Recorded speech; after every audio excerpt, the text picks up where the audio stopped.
Hello student, welcome in gang war ER institute. बेटा आज हम लोग डिस्कशन करने जा रहे हैं कंबाइंड टेस्ट 7th नंबर का। ठीक है। और इसमें हमारा जो टॉपिक होगा वो केमिस्ट्री का टॉपिक होगा। ठीक है।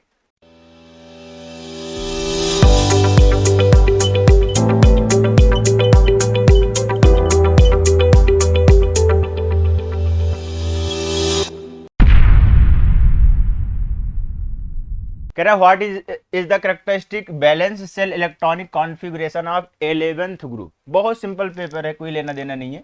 देखो इधर कह रहा है 11th ग्रुप का हमसे कह रहा है कि इसका इलेक्ट्रॉनिक कॉन्फ़िगरेशन बताओ। 11th ग्रुप का मतलब ये समझ में आ जाना चाहिए। ठीक है। जो भी हमारा ग्रुप का नंबर होता है, थोड़ा क्विक रिस्पांस आपको लाना होगा। जो हमारा ग्रुप का नंबर होता है वही हमारा क्या होता है बैलेंस सेल इलेक्ट्रॉन का नंबर होता है। अगर हम यहाँ पे देखें तो ये हमारा 8th ग्रुप का नंबर आएगा। ये हमारा आ जाएगा क्या कहते हैं, दो दो कितना हो गया, 4 हो गया।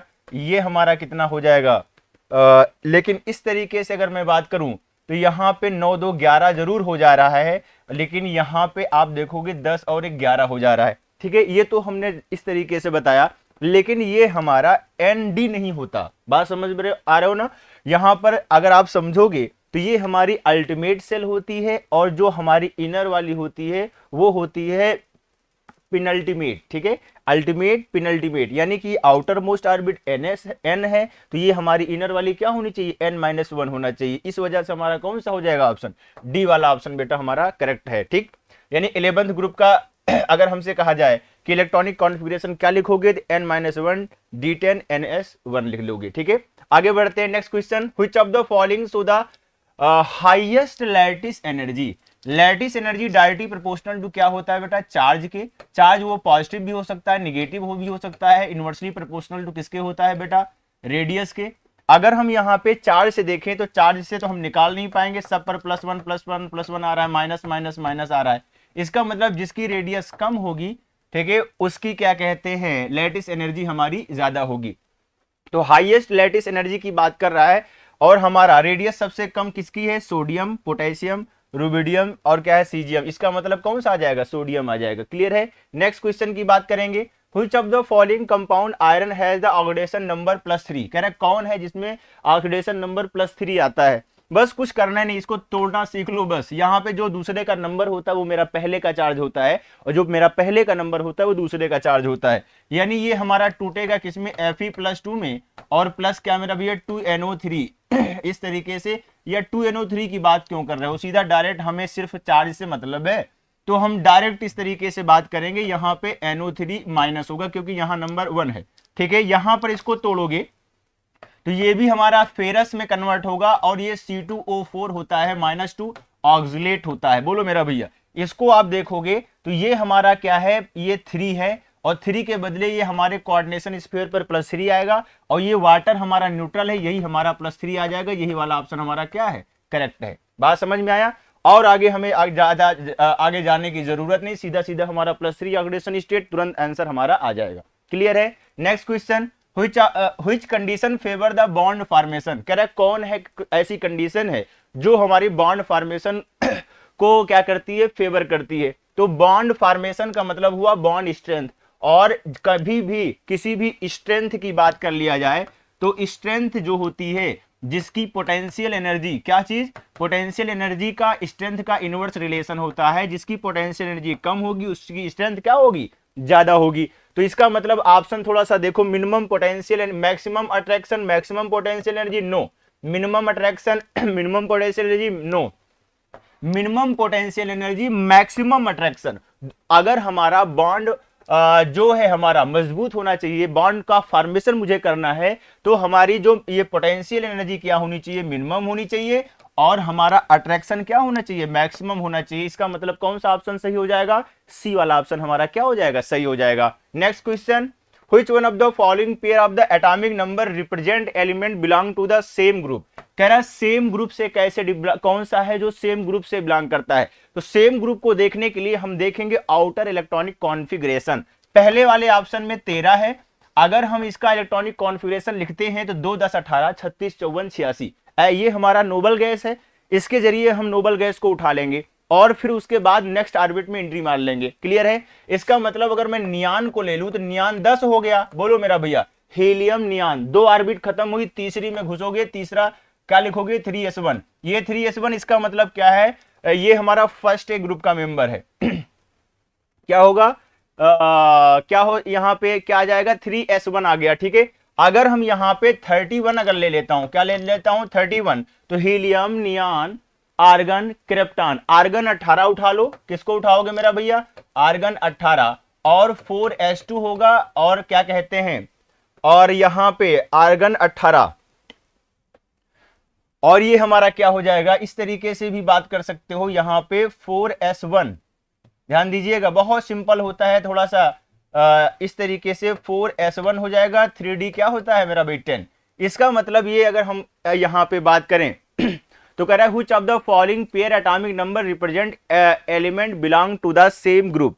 ठीक है, एटॉमिक नंबर 13 की बात कर लिया जाए, किसकी बात कर लिया जाए, 13 की बात कर लिया जाए। अच्छा यहां पे 13 कहां बना, ये तो थोड़ा सा देखो, तभी तो मैं कर रहा हूं कहां से यार ये कुछ गड़बड़ कर रहा है। देखो भाई यहां पे अगर हम बात करें तो ध्यान दीजिएगा, थोड़ी गलतियां हो जाती हैं यहां पर। देखो यहां क्या करोगे, 3s2 करोगे, 10 2 12 हुआ, और क्या कहते हैं 3p1, यानी ये हमारा 13 ग्रुप का मेंबर है, बोलो मेरा भाई 13 वाला। अगर 31 की बात करूं तो यहां आर्गन 18 हो गया, और क्या लिखोगे यहां पे 4s2 करोगे, और 3d, या ऐसे पहले ही लिख सकते हो, कोई लेना देना नहीं है उसका, डायरेक्ट इलेक्ट्रॉनिक कॉन्फ़िगरेशन से भी निकाल सकते हो, 3d10 की बात कर सकते हो, और 4s2 और 3p क्या हो जाएगा 1 हो जाएगा। इसका मतलब अगर हम यहां पे देखें तो इस तरीके से अगर हम देखें तो यहां पे हमारा, सॉरी 4p1, 3p1 नहीं 4p1 हो जाएगा डायरेक्ट। इस तरीके से अगर बात किया जाए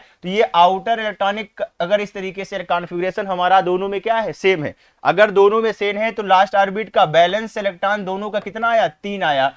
अगर बैलेंस इलेक्ट्रॉन हमारा 3 आया तो इसका मतलब ये 13वें ग्रुप का है, 13 ग्रुप का मेंबर है। तो इसका मतलब यही, इसी दोनों में हमारा क्या हुआ, आंसर मिल गया। फिर से देख लो, 13 है, इसका इलेक्ट्रॉनिक कॉन्फ़िगरेशन लिखा करो। जब इलेक्ट्रॉनिक कॉन्फ़िगरेशन लिखोगे तो बैलेंस इलेक्ट्रॉन आ जाएगा, बैलेंस इलेक्ट्रॉन 3 आया, यहां पर भी कितना आया 3 आया। अगर यहां पे 3 3 इस तरीके से आ गया तो इसका मतलब ये सेम ग्रुप से बिलोंग करेगा। क्यों? क्योंकि किसी का जो हमारा बैलेंस इलेक्ट्रॉन होता है वो ग्रुप नंबर के बराबर होता है, तो जाहिर सी बात अगर सेम ग्रुप से होगा तो उसका बैलेंस इलेक्ट्रॉन सेम होना लाजमी है। क्लियर है? आगे बढ़ते हैं, नेक्स्ट क्वेश्चन बेटा, which of the following exhibit hydrogen bonding. कह रहा कौन है जो हाइड्रोजन बॉन्डिंग को एक्सहिबिट करता है। अगर आपसे हाइड्रोजन बॉन्डिंग की बात किया जाए तो याद कर लेना फोन, क्या याद कर लेना, फोन। कभी भी बॉन्डिंग किससे होती है, फोन से होती है, फ्लोरीन, ऑक्सीजन और नाइट्रोजन। लेकिन फोन में रिचार्ज होना जरूरी है, वो रिचार्ज कौन है, हाइड्रोजन। इनके बीच में क्या होना चाहिए, हाइड्रोजन भी हो, वरना इनके बीच में आपस में इस तरीके से अगर कहोगे तो यहां पे हाइड्रोजन बॉन्डिंग नहीं होगी। जब तक हाइड्रोजन नहीं आएगा तब तक हाइड्रोजन बॉन्डिंग नहीं होगा। लेकिन ध्यान रखना किससे बॉन्डिंग होती है, फोन से बॉन्डिंग होती है। मेथेन नहीं हो सकता, सिलीनियम नहीं हो सकता, सल्फर नहीं हो सकता, 100% फोन की बात कर लो।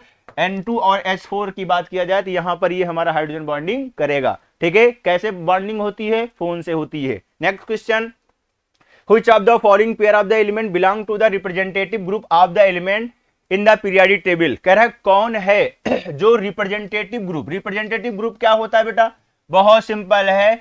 अगर हमारा S ब्लॉक और P ब्लॉक दोनों को अगर इस तरीके से साथ में बोला जाए तो उसी को क्या बोला जाता है, रिप्रेजेंटेटिव एलिमेंट। एल्यूमिनियम और मैग्नीशियम, यस एल्यूमिनियम और मैग्नीशियम ही हमारा कौन है, इस तरीके से रिप्रेजेंटेटिव एलिमेंट है। Chromium, zinc, no, d block transition element है।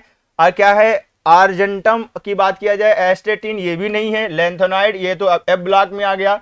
इसका मतलब रिप्रेजेंटेटिव ग्रुप का एलिमेंट कौन से होते हैं, S और P को मिला करके हम क्या बोलते हैं, रिप्रेजेंटेटिव एलिमेंट। ठीक है, तो कौन सा ऑप्शन हमारा, पहला ऑप्शन हमारा क्या हो जाएगा, सही हो जाएगा। नेक्स्ट क्वेश्चन बेटा देखते हैं, कह रहा है pure phosphoric acid is very viscous. Viscosity उसमें सबसे ज्यादा होती है जिसमें हमारी हाइड्रोजन बॉन्डिंग होती है। यानी मैं ये बात कह सकता हूं कि विस्कोसिटी जो होती है वो डायरेक्टली प्रोपोर्शनल टू किसके होती है बेटा, हाइड्रोजन बॉन्डिंग के होती है। अब हाइड्रोजन बॉन्डिंग जिसमें हो, कह रहा है it is a strong acid, बोलो मेरा भैया। फिर कह रहा है इट इज ट्राइबेसिक एसिड। देखो बातें सब सही हैं लेकिन हमसे उनकी बातों से मतलब नहीं, हमें जो है विस्कोसिटी से को देखना है। ठीक है। स्ट्रॉन्ग एसिड है, बात सही है। ट्राई बेसिक एसिड है, ये भी बात सही है। ठीक है। हाइग्रोस्कोपिक, इसके बारे में हम अभी सोचते हैं। कह रहा it has a phosphate group which groups which are bounded by many hydrogen bond. Yes, अगर हम यहां पे बात करें तो ये वाला ऑप्शन हमारा क्या हो जाएगा, सही हो जाएगा। क्यों सही हो जाएगा, क्योंकि विस्कोसिटी का रिलेशन किससे है, हाइड्रोजन बॉन्डिंग से है। अगर तुम फास्फेट का स्ट्रक्चर बनाते हो तो डबल बॉन्ड O माइनस और O माइनस है, तो यहां पे क्या होगा, एक फास्फेट, अरे आप तो बायोलॉजी में भी पढ़ते हो यार, ठीक है। एक फास्फेट दूसरे वाले क्या कहते हैं, जब तुम पढ़ते हो डीएनए आरएनए वगैरह पढ़ते हो तब भी वहां पर भी देखा होगा। ठीक है। तो यहां पे हाइड्रोजन बॉन्डिंग की वजह से हमारा क्या होता है, इसकी विस्कोसिटी क्या हो जाती है, बढ़ जाती है। तो कौन सा ऑप्शन सही हो जाएगा बेटा, डी वाला ऑप्शन हमारा क्या हो जाएगा, करेक्ट हो जाएगा। नेक्स्ट क्वेश्चन की बात करते हैं हम लोग। कह रहे in which of the compound synergetic effect is present. Synergetic effect क्या होता है, थोड़ा सा समझ लो। सिनर्जेटिक इफेक्ट क्या होता है, जब हमारा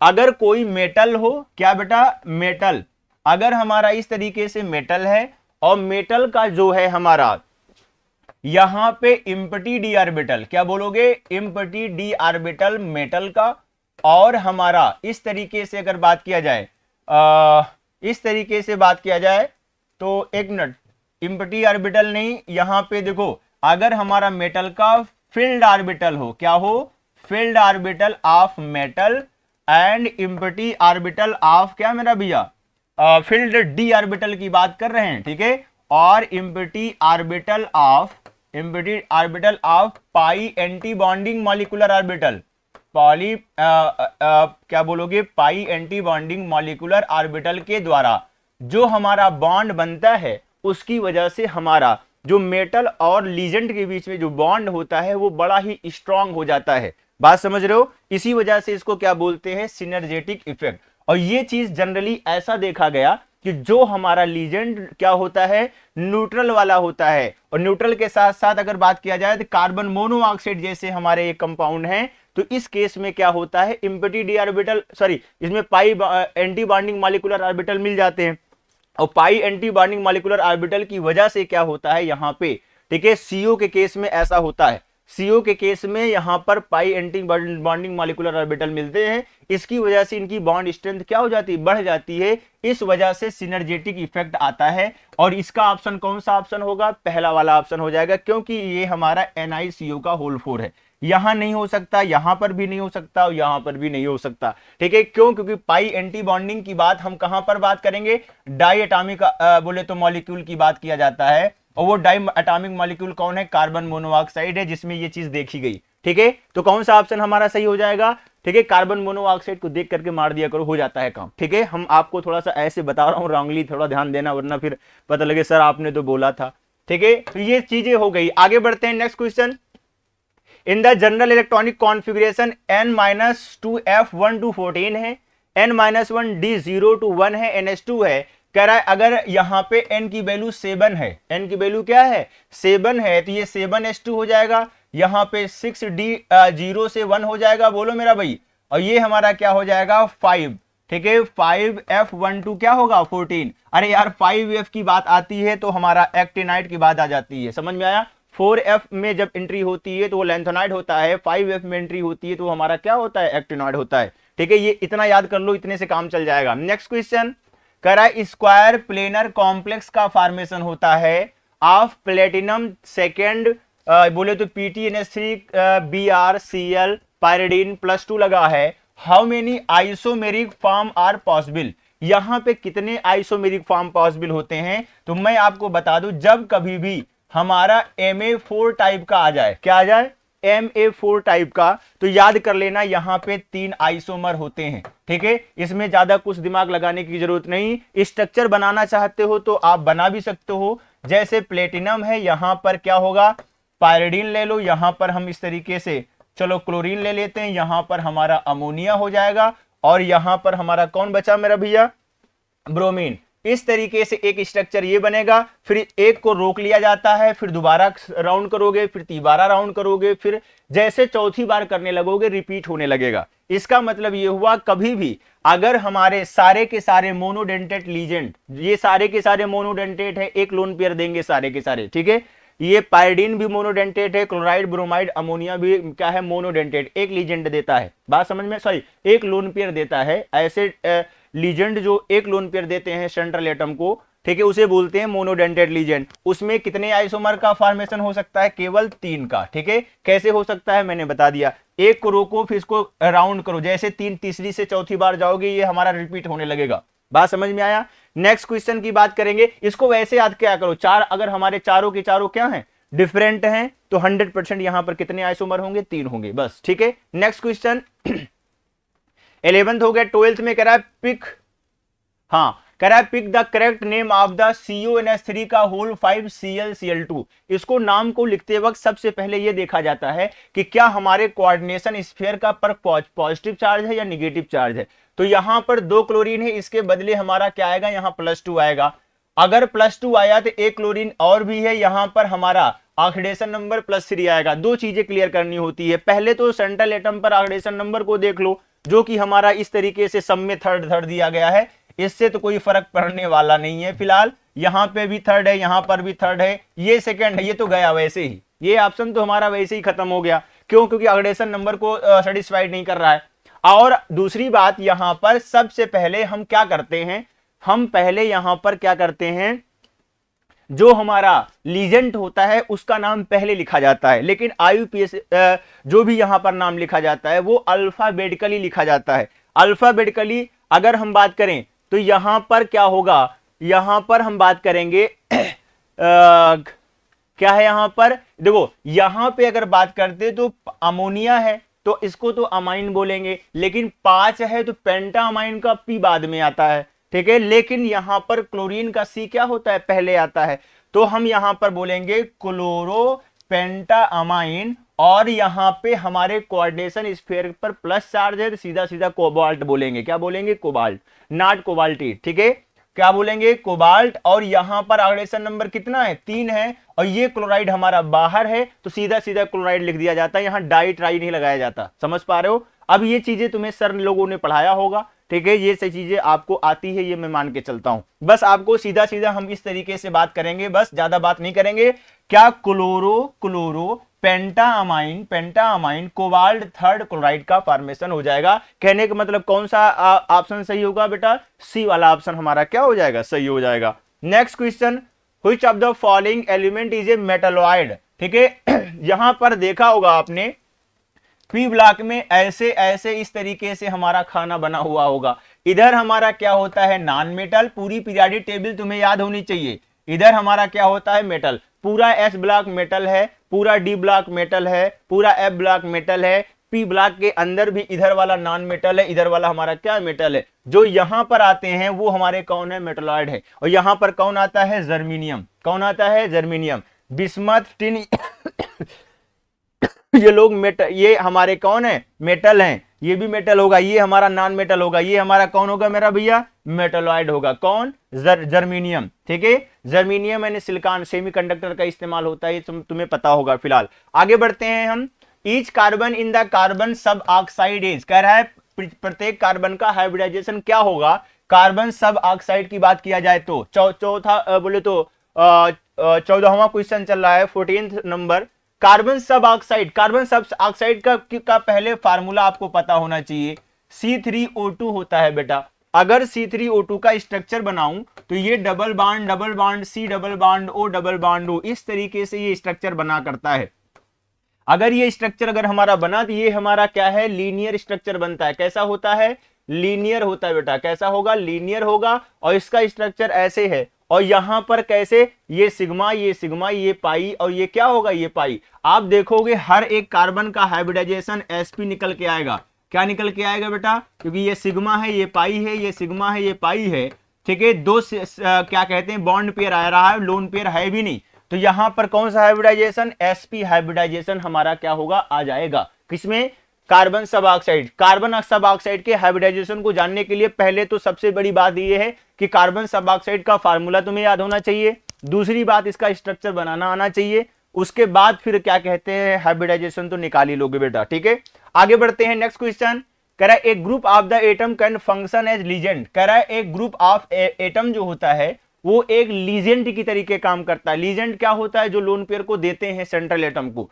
कह रहा है इट इज व्हेन, कब ऐसा होता है, जब it is a small molecule, know small से कोई भी इस तरीके से ताल्लुकात नहीं है। It has A unshared electron pair, good, इससे अच्छा कोई ऑप्शन नहीं है। कह रहा है इसके पास जो इलेक्ट्रॉन होते हैं वो हमारे अनशेयर्ड होते हैं, किसी से शेयर्ड नहीं होते। जो इलेक्ट्रॉन शेयर्ड नहीं होंगे वही तो एक्स्ट्रा होंगे, वही एक्स्ट्रा इलेक्ट्रॉन वो हमारा क्या कर सकता है, बोले तो कोऑर्डिनेट बॉन्ड का फॉर्मेशन कर सकता है। तो वही हमारा कैसे काम करेगा, एज ए लिगेंड की तरीके काम करेगा। तो कौन सा ऑप्शन सही हो जाएगा बेटा, बी वाला ऑप्शन हमारा क्या हो जाएगा, करेक्ट हो जाएगा, ठीक है। कह रहा है it is a negative charge ion, it is a positive charge ion, इसमें कोई दम नहीं है, ये द बेस्ट ऑप्शन है, इससे अच्छा कोई ऑप्शन नहीं है। समझ में आई बात, आगे बढ़ते हैं। Which has the smallest bond angle XOX of the given molecule. कह रहा है कौन है जिसमें XOX बॉन्ड एंगल सबसे क्या होता है, स्मॉलेस्ट होता है। तो देखो इसको निकालने का तरीका एक होता है, देखो यहां पे सेंट्रल एटम हमारा sulphur sulphur sulphur sulphur same है, attach atom oxygen oxygen oxygen oxygen भी क्या है मेरा, सेम है। अब यहां पे अटैच एटम, यहां फ्लोरीन, यहां क्लोरीन, यहां ब्रोमीन, यहां पर आयोडीन, इस तरीके से है।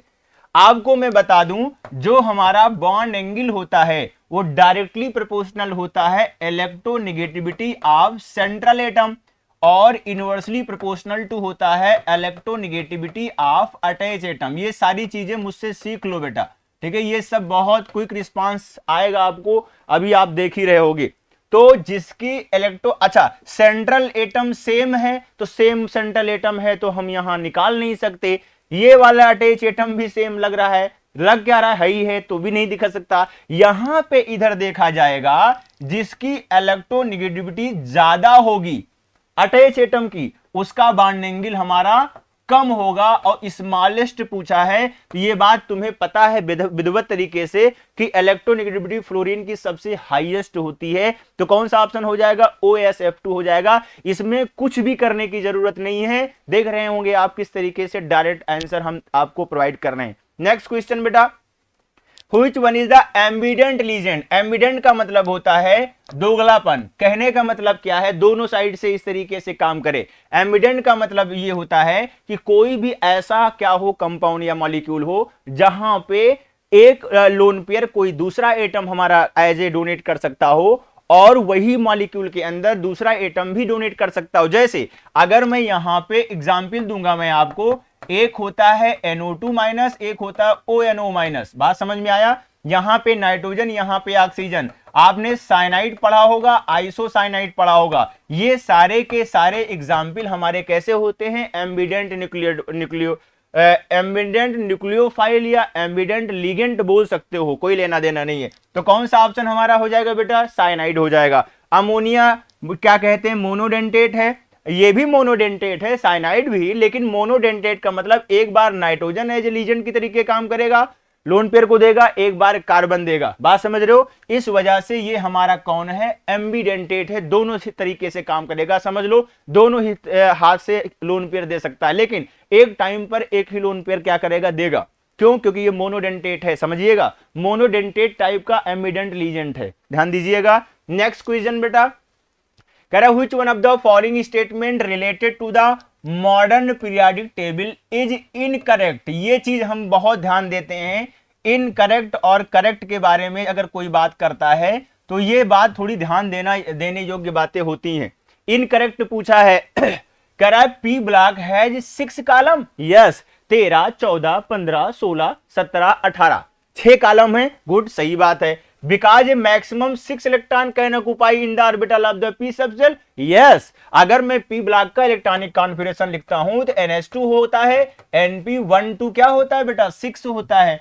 अगर 1 to 6 है तो ये बात हम बात कर सकते हैं 1 to 6, इसका मतलब मैक्सिमम 6 इलेक्ट्रॉन हो सकते हैं। इसका मतलब ये ऑप्शन मेरा सही है, पर मुझसे गलत पूछा है, तो गलत पूछा है तो गलत ढूंढना है। डी ब्लॉक में हमसे कह रहा है 8 कॉलम है, because a maximum 8 electron can occupy all the orbital in a d subshell. No, यहां पे 8 कॉलम नहीं होते, बात समझ रहे हो। अगर हम यहां पे देखें तो अगर बात किया जाए 3 4 5 6 7 8 9 10 11 12 10 कॉलम होते हैं। ध्यान दीजिएगा कितने होते हैं 10, और क्या कहते हैं 6 16 और 2 कितने हुए 18। टोटल हमारे कॉलम के नंबर 18 होते हैं। डी ब्लॉक में 10 होंगे और पी ब्लॉक में 6 होंगे, एस ब्लॉक में 2 कॉलम होते हैं। इसका मतलब यही ऑप्शन हमारा क्या है, गलत है। आइए आगे भी पढ़ लेना आप। कह रहा है each block contain a number of column equal to the number of electron that can occupy the subshell. Yes,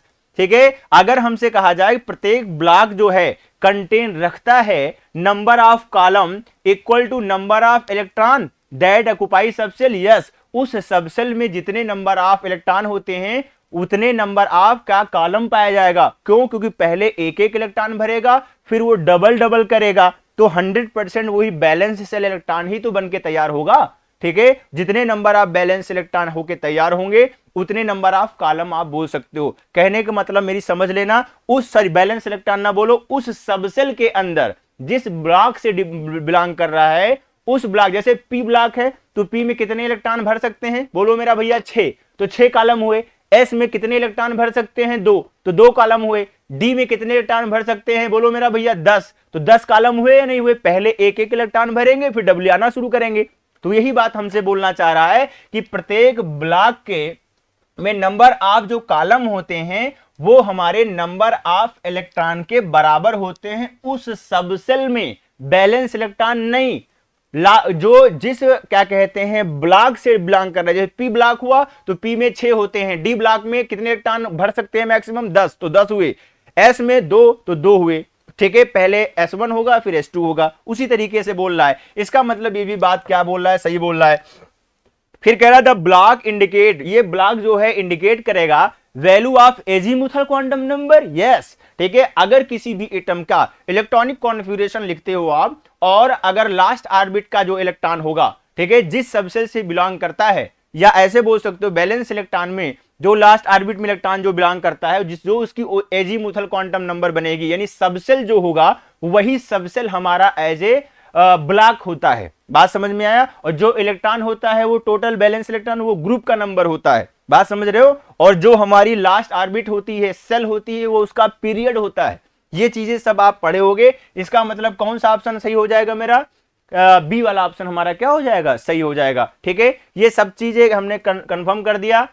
अब हमसे कह रहा है कि हाइब्रिडाइजेशन हमें बता दीजिए, किसका किसका, डायमंड का, ग्रेफाइट का, एसिटिलीन का, किसका किसका मेरा भैया, डायमंड और ग्रेफाइट। और तो यहां पर देखो डायमंड का होता है sp3 होता है, ये याद करना पड़ेगा। ग्रेफाइट का हमारा sp2 होता है, एसिटिलीन होता है C2H2, यहां पे sp होता है। तो यहां पर लगा सकते हो आप, क्या लगा दोगे, पहले तो sp3 क्योंकि डायमंड बोला, फिर no no no no no no, यहां पे ध्यान देना, बहुत जल्दी करने की कोई जरूरत नहीं है।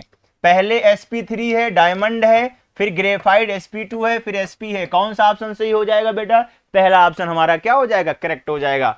हाँ बेटा, यहाँ पे देखो नेक्स्ट क्वेश्चन की बात करते हैं। यहाँ पे देखो कह रहा है एमंग ऑक्सीजन है, कार्बन है, फ्लोरीन है, क्लोरीन है, ब्रोमीन है, correct order of atomic radius. सबसे पहले तो हम यही बता दें कि जो हमारी रेडियस होती है वो हमारे पीरियड में जाने पर घटती है और ग्रुप में जाने पर हमारी क्या होती है, बढ़ती है।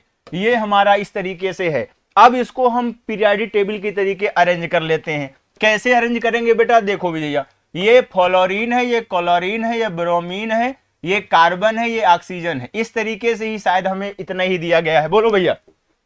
अब यहाँ पे पीरियड में जाने पर बढ़ना है, तो बढ़ना है तो ब्रोमीन का सबसे ज्यादा, फिर क्लोरीन का, और पीरियड में घटना है तो कार्बन का ज्यादा, फिर क्या इस तरीके से फिर हमारा कम हुआ ऑक्सीजन का, फ्लोरीन सबसे पीछे होगा। ये बात कंफर्म है। अच्छा, इन लोगों से इन लोगों का ज्यादा इसलिए होगा क्योंकि यहां पे इनका क्या, सेल ज्यादा है। सेल का मतलब ग्रुप में नीचे जाने पर रेडियस हमारी बड़ी है। तो कौन सा ऑप्शन, ब्रोमीन सबसे ज्यादा, फिर क्लोरीन, सही बात है, फिर कार्बन आना चाहिए, फिर ऑक्सीजन आना चाहिए, फिर फ्लोरीन आना चाहिए। कौन सा ऑप्शन सही हो जाएगा, पहला वाला ऑप्शन हमारा क्या हो जाएगा, सही हो जाएगा। वरना इसमें अगर घबरा गए तो आप खत्म हो गए। पीरियडिसिटी बहुत अच्छे तरीके से आना चाहिए, पीरियडिक टेबल, ठीक है। आगे बढ़ते हैं बेटा, next question. Which is the most ionic according to the भाईजान रूल। अगर मैं फैजान रूल की बात करूं तो फैजान रूल के अकॉर्डिंग आयनिक की बात कर रहा है। अच्छा, आयनिक के लिए मैं डायरेक्ट बोलूंगा, ज्यादा मैं कुछ इस तरीके से एक्सप्लेन ना करके मैं क्वेश्चन जल्दी करने की कोशिश कर रहा हूं। आयनिक में यहां पर बात करोगे इनवर्सली प्रोपोर्शनल टू किसके होता है, चार्ज की। कोवेलेंट के डायरेक्टली था, चार्ज आयनिक के यूनिवर्सली होगा। अच्छा, चार्ज के हिसाब से देखते हैं, अगर चार्ज के हिसाब से आ जाए तो चलो ठीक ही है, यहां पे +3 आएगा और यहां, अच्छा और भी चलो कर लिया जाए, यहां पे क्या लिखोगे मेरा भैया, directly proportional to radius of क्या होगा, cation, inversely proportional to radius of anion. इस तरीके से हमारा आ जाना चाहिए। आइए हम देखते हैं, सारी चीजों को देख लेते हैं। पहले चार्ज से देखते हैं। एल्यूमिनियम पर ये Al2O3 है, +3 आएगा, यहां पर भी +3 आ रहा है। अब हम यहां +3 आ रहा है, इसका मतलब चार्ज हम निकाल ही नहीं पा रहे हैं। अब हम क्या देखेंगे मेरा भैया, रेडियस। अगर मैं, अच्छा चार्ज अभी भी देख लो, अभी भी चार्ज देख लो मेरा भैया, यहां पे फ्लोराइड का सबसे पहले चार्ज देखा जाता है, बिना चार्ज के सेटिस्फाइड हुए। अगर चार्ज सेम होगा तभी आप रेडियस पर जाएंगे, अदरवाइज आप रेडियस पे जाने की इजाजत नहीं है। जैसे हमने आपको बताया भी था कि सबसे पहले हमारा नंबर देखा जाता है, जिस बच्चे का नंबर ज्यादा होता है उस बच्चे को प्रेफरेंस सबसे पहले रैंक में दिया जाता है, ठीक है। वो किसी भी कैटेगरी का हो, वो किसी भी कोई भी कोटा लग रहा हो, उससे लेना देना नहीं होता। इसीलिए मैं आज भी बोल रहा हूं, सबसे पहले चार्ज देखोगे। अगर आपने चार्ज ना देख के रेडियस की तरफ चले गए तो 100% आपका क्वेश्चन गलत हो जाएगा, ये मैं बोल रहा हूं। अगर मैं देखूं, फ्लोरीन पर -1 है, ऑक्सीजन पर -2 आएगा, नाइट्रोजन पर -3 आएगा, कार्बन पर +4 आ जाएगा। बोलो मेरा भाई, हमने कहा जिसका चार्ज कम उसकी आयनिक करैक्टर ज्यादा। 100% पहला वाला ऑप्शन आ गया, चार्ज से ही आ गया, रेडियस पे जाने की जरूरत ही नहीं है मुझे। समझ में आया? आगे बढ़ते हैं, नेक्स्ट क्वेश्चन कह रहा है consider the iso electronic species. Iso electronic वो होते हैं जहां पे इलेक्ट्रॉन का नंबर हमारा क्या होता है, सेम होता है। और कह रहा है कि रेडियाई बताओ। तो मैं बता दूं, आइसो इलेक्ट्रॉनिक के लिए रेडियस का जो फार्मूला तरीका होता है निकालने का, इनवर्सली प्रोपोर्शनल टू रेडियस होता है। सॉरी, इनवर्सली प्रोपोर्शनल टू हमारा क्या होगा, इनवर्सली प्रोपोर्शनल टू किसके होगा, एटॉमिक नंबर के। किसके होगा बेटा, एटॉमिक नंबर के। यानी अगर मैं इलेक्ट्रॉन तो सेम ही कर दिया, ठीक है, अगर हमारा इलेक्ट्रॉन सेम हो गया तो यहां पे radius inversely proportional to atomic number पर डिपेंड करता है। जिसका एटॉमिक नंबर कम उसकी रेडियस सबसे ज्यादा। अब यहां पे देख लो, यहां पे देखो सब आइसो इलेक्ट्रॉनिक है। आइसो इलेक्ट्रॉनिक का मतलब इलेक्ट्रॉन का नंबर सेम है। कैल्शियम 20 होता है, बोलो मेरा भाई, 2 प्लस लगाए 18 हो गया। पोटेशियम 19 होता है, 1 प्लस लगाया हमारा 18 हो गया। क्लोरीन 17 होता है, 1 माइनस लगाया हमारा 18 हो गया। सल्फर 16 होता है, 2 माइनस लगाया 18 हो गया। इसका मतलब यहां पे एटॉमिक नंबर देखेंगे, एटॉमिक नंबर जिसका कम उसकी हमारी क्या कहते हैं, रेडियस हमारा क्या होगा, ज्यादा होगा। अगर मैं सल्फर को देखूं तो 16 है, क्लोरीन 17 है और पोटेशियम 19 है और कैल्शियम क्या है, 20 है। इस हिसाब से अगर देखा जाए तो यहां पे जिसका एटॉमिक नंबर कम होता है उसकी रेडियस क्या होती है, ज्यादा होती है। वैसे ही अगर तुम डायरेक्ट अगर देखना चाहते हो, तुम ये चीज भूल जाओ तो तुम कुछ हद तक ये काम कर सकते हो कि जिस पर माइनस चार्ज ज्यादा हो उसकी रेडियस क्या होती है, ज्यादा होगी। अम्मा मियां तुम खुद ही सोचो, माइनस तो तुम उसी पे लाओगे ना जिसका एटॉमिक नंबर कम होगा, तभी तो उसका इलेक्ट्रॉन का नंबर बराबर होगा। थोड़ा सा कॉमन सेंस लगा सकते हो। तो डायरेक्ट तुम चाहते हो तो जिस पर माइनस चार्ज ज्यादा उसकी रेडियस ज्यादा हो जाएगी, यही कॉन्सेप्ट लगा सकते हो। क्यों? क्योंकि अगर किसी का एटॉमिक नंबर कम होगा तभी तो माइनस लगा करके उसको आइसो इलेक्ट्रॉनिक बनाया गया होगा, ठीक है। इस बेसिस पर भी हम कर सकते हैं। तो कौन सा ऑप्शन सही हो जाएगा, सी वाला ऑप्शन हमारा सही हो जाएगा। हमसे कह रहा है ऑक्टेट रूल नॉट ओबे, कह रहा है कौन है जो ऑक्टेट रूल को फॉलो नहीं करता। अगर मैं यहां पे कार्बन डाइऑक्साइड की बात करूं तो इस तरीके से यहां पर अगर दिखाऊं मेरा भैया, तो कार्बन डाइऑक्साइड हमारा ऑक्टेट रूल को फॉलो करता है कि नहीं करता। कार्बन के लास्ट ऑर्बिट में 2 इलेक्ट्रॉन होते हैं, ऑक्सीजन के लास्ट ऑर्बिट में 6, यहां पे दो दो की शेयरिंग कर लिया, बोलो मेरा भैया, यहां पे अगर दो दो की शेयरिंग कर लिया तो यहां पर इसकी ऑक्टेट पूरा हो गई, ये फॉलो कर रहा है। अगर मैं BCl3 की बात करूं तो बोरान है, बोरान के लास्ट ऑर्बिट में 3 इलेक्ट्रॉन होते हैं, एक क्लोरीन एक क्लोरीन एक क्लोरीन हो गया, 6 ही इलेक्ट्रॉन मिल रहे हैं, यहां पे 6 इलेक्ट्रॉन मिल रहे हैं, इसका मतलब ये फॉलो नहीं करेगा। इधर देखो, अगर मैं PCl5 की बात करूं, फास्फोरस पेंटाक्लोराइड है, बोल मेरा भैया, फास्फोरस पेंटाक्लोराइड है, अमा मियां इसमें इलेक्ट्रॉन का नंबर 10 आ जा रहा है, 5 है, 5 दूना 10, इसका मतलब ये भी फॉलो नहीं कर रहा है। दो दो ऑप्शन है, यस, इसका मतलब बी और सी दोनों है, इसका मतलब कौन सा ऑप्शन हो जाएगा, डी वाला ऑप्शन हमारा क्या हो जाएगा, करेक्ट हो जाएगा बेटा। ठीक है, next question, first ionization enthalpy की बात कर रहा है, सोडियम, मैग्नीशियम, एल्यूमिनियम, सिलिकॉन। अब देखो, इसमें भी हमारी आयनाइजेशन एनर्जी को पहले समझो। आयनाइजेशन एनर्जी हमारी पीरियड में जाने पर बढ़ती है और हमारी ग्रुप में जाने पर क्या होती है मेरा भैया, घटती है, यानी वही रेडियस का जस्ट उल्टा याद कर लो, समझ रहे हो। लेकिन इस तरीके से सेट कर लोगे और पीरियोडिक टेबल की तरीके इसको सेट कर दोगे तो अभी अपने आप आंसर आ जाएगा। देखो, जैसे है वैसे सेट करो, ये सोडियम है, ये मैग्नीशियम है, और ये हमारा एल्यूमिनियम है, और कौन है मेरा भैया, सिलिकॉन, और कौन है, सिलिकॉन।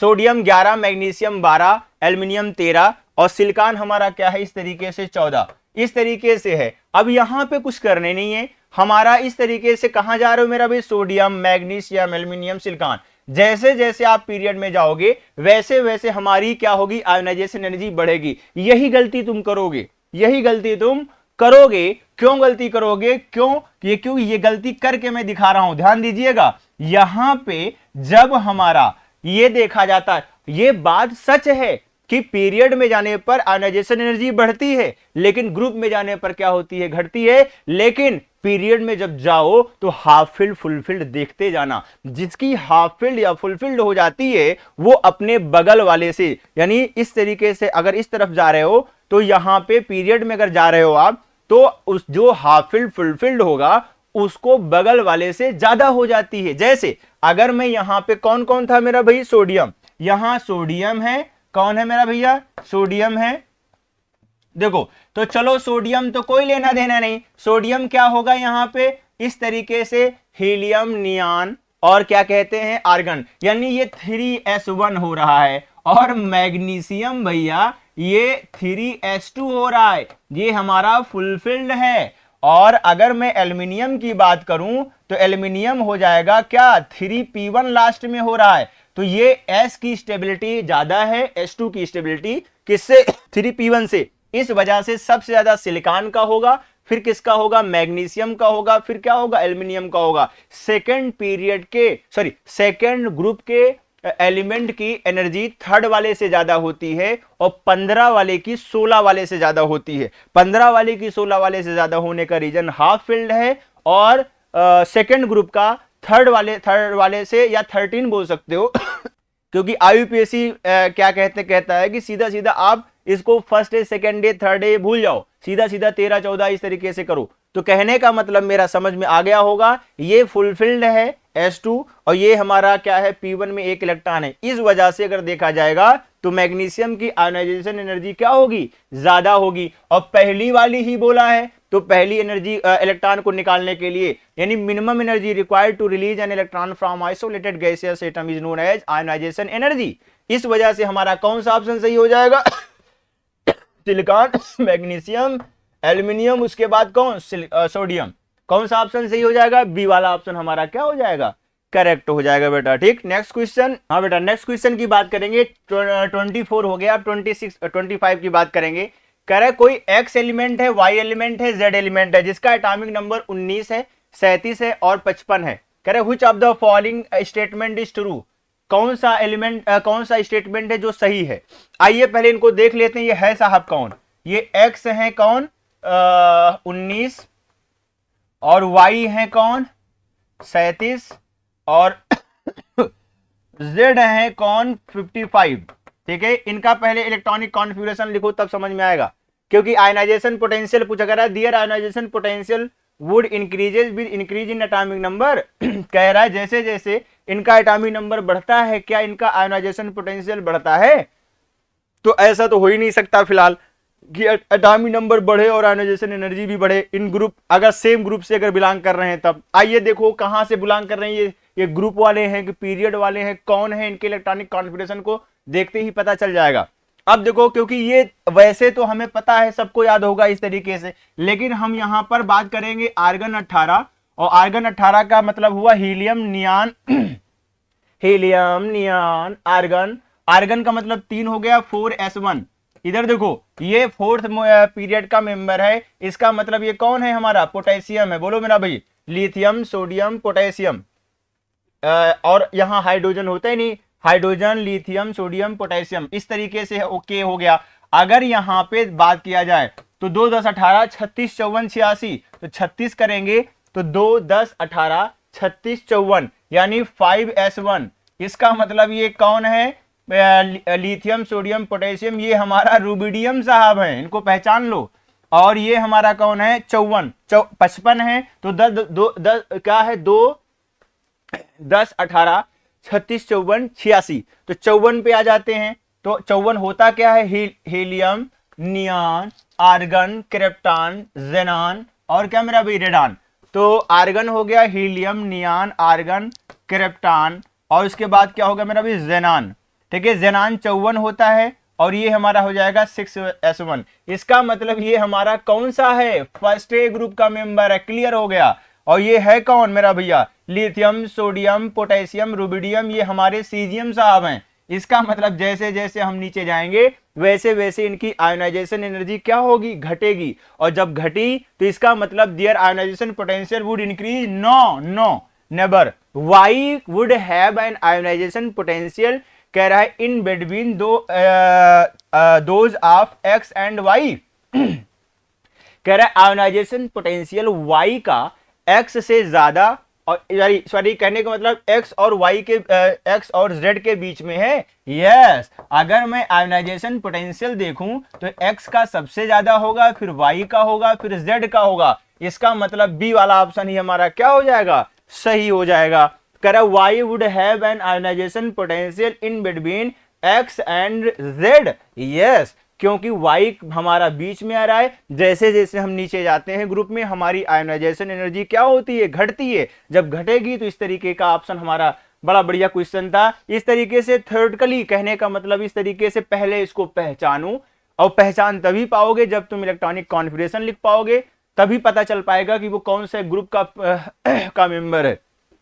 ग्रुप में जा रहे हैं कि पीरियड में जा रहे हैं, कहां कैसे हो रहा है, ये क्वेश्चन हो गया। आगे पढ़ने की कोई जरूरत ही नहीं। Z would have the highest ionization potential, no lowest है। कह रहा है Y would have the highest, no X है। इसका मतलब इस तरीके से हमारा क्वेश्चन सॉल्व हो गया।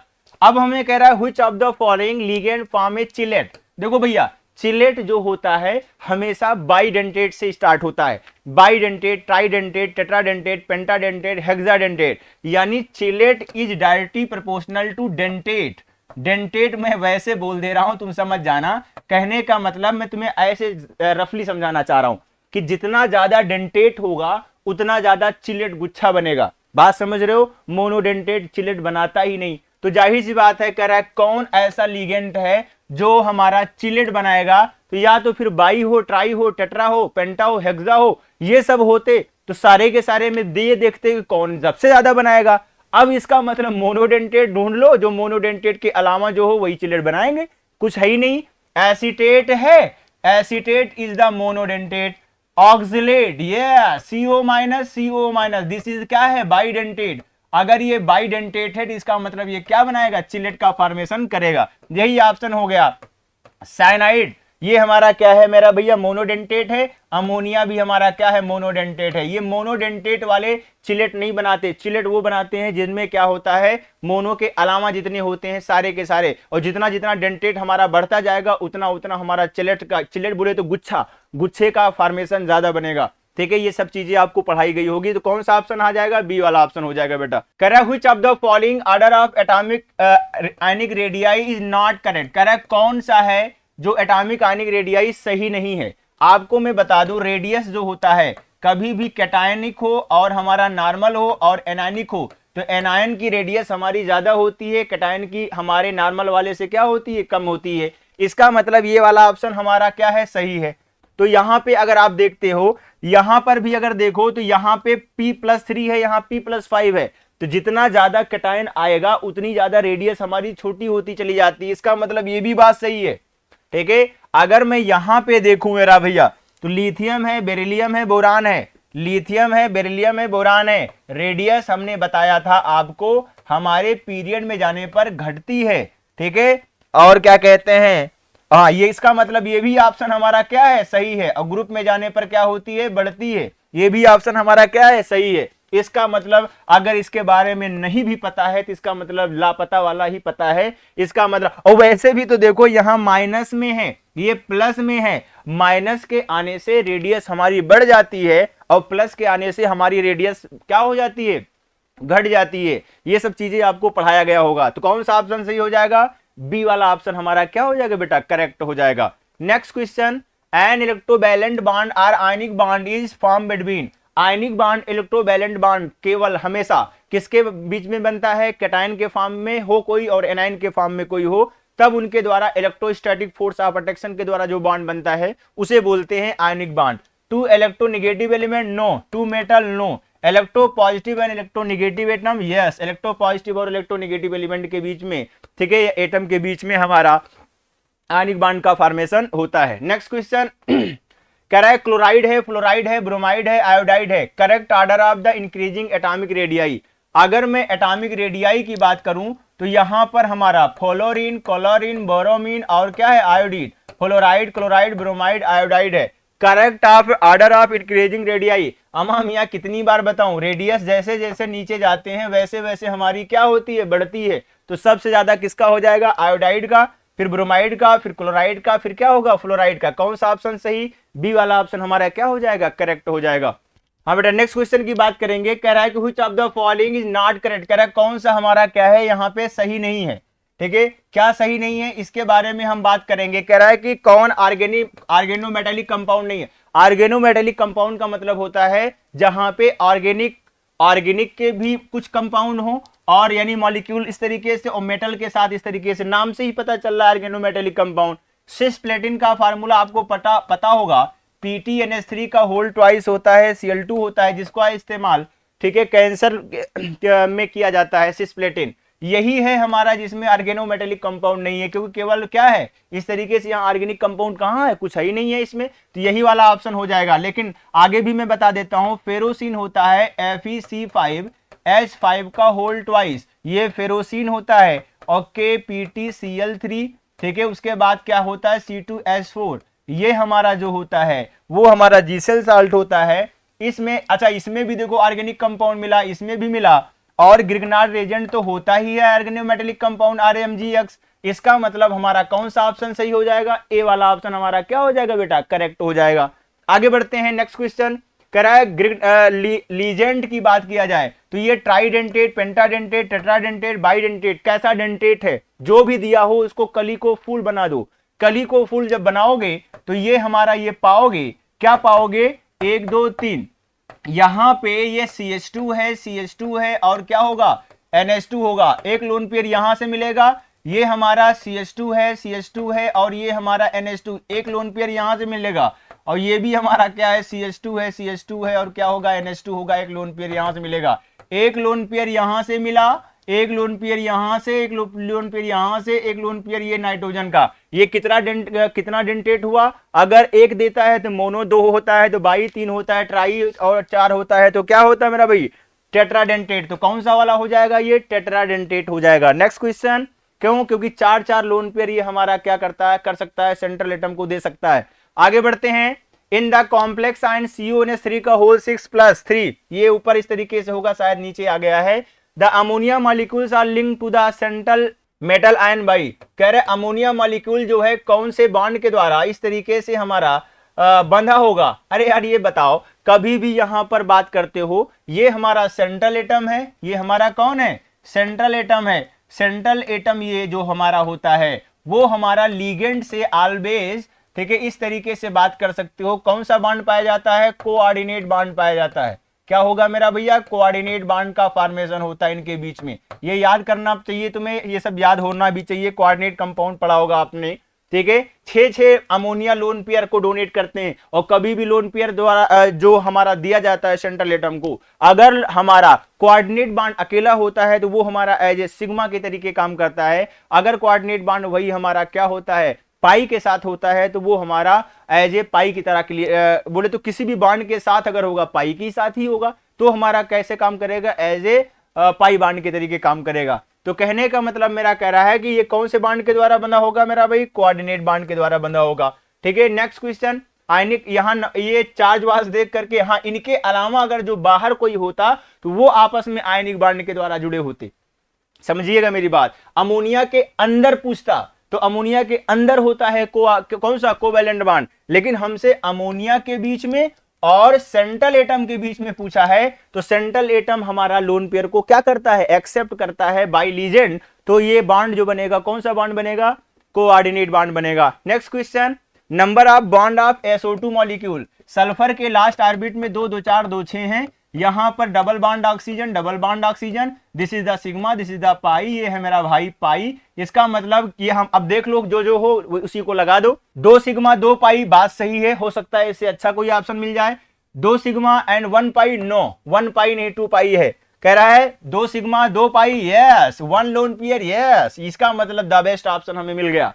पहले ऑप्शन को देख करके तुरंत टिक लगा के मत जाना, वरना ऑप्शन गलत हो जाएगा। क्यों, क्योंकि इससे बेहतर ऑप्शन मुझे आगे मिल रहा है, इसलिए चारों के चारों ऑप्शन को जरूर देखा करो। आगे बढ़ते हैं, CONH3 का होल 5 NO2Cl2 है। उसके बाद क्या है, CONH3 का होल 5 ONO। इधर जैसे ही NO यानी NO2 और ONO मिले, ये समझ जाना ये कौन सा वाला है, बाइडेंटेट वाला है। कौन सा वाला है, बाइडेंटेट वाला है। और बाइडेंटेट अगर कहीं दिख जाए तो आंख बंद करके तुम लगा देना, ठीक है। लिंकेज आइसोमर, कौन सा आइसोमर, लिंकेज आइसोमर, इनको बोलते हैं लिंकेज आइसोमर, इसको पहचान करके लगा देना बस। नेक्स्ट क्वेश्चन की बात करेंगे, compound which does not show paramagnetism. कह रहा है कौन सा कंपाउंड है जो पैरामैग्नेटिज्म को नहीं शो करता, ठीक है, नॉट शो बोला है। तो आइए सबका हम यहां पर देख लेते हैं। अगर मैं कॉपर +2 की बात करूं तो कॉपर +2 पर यहां पर देखो क्लोरीन है, यहां पर +2 ही आएगा। अमोनिया हमारा क्या है, न्यूट्रल है। इसका मतलब यहां पर क्या हुआ, आर्गन 18 कर लोगे, बोलो मेरा भैया। और कॉपर हमारा होता कितना है, कॉपर हमारा होता है 29, और 29 में अगर हमने क्या किया, 2 कम किया तो 4s1 कम होगा, 3d9 बनेगा। इसका मतलब 4s1 आ जाएगा, 4s1 3d9 10 होता है, 4s0 हो जाएगा, 3d9 हो जाएगा। हमसे कह रहा है कौन है जो पैरामैग्नेटिज्म को नहीं शो करता। इसका मतलब ये तो शो कर रहा है। पैरामैग्नेटिज्म को शो करने वाले वो होते हैं जहां पे D1 से 9, अगर 1 से 9 के बीच अगर D में अगर इलेक्ट्रॉन अगर आता है 1 से लेकर 9 कोई भी हो, 100% वो हमारा कौन सा हो जाएगा, पैरामैग्नेटिज्म को शो करेगा। बात समझ में, ना तो D0 पैरामैग्नेटिज्म को शो करता है, ना हमारा D10 पैरामैग्नेटिज्म को शो करता है, ये हमारा डायमैग्नेटिज्म को शो करता है बेटा, ठीक है, ध्यान दीजिएगा। अगर मैं बात करूं तो ये क्लोरीन माइनस होगा, यहां पर सिल्वर प्लस आ जाएगा। आमा मियां सिल्वर प्लस की बात किया तुमने, और कॉपर सिल्वर, इसका मतलब यहीं पर हीलियम नियान आर्गन, आर्गन के बाद क्या था, हीलियम नियान आर्गन क्रिप्टॉन, क्रिप्टॉन की बात कर लो, यहां पर 2 10 18 36।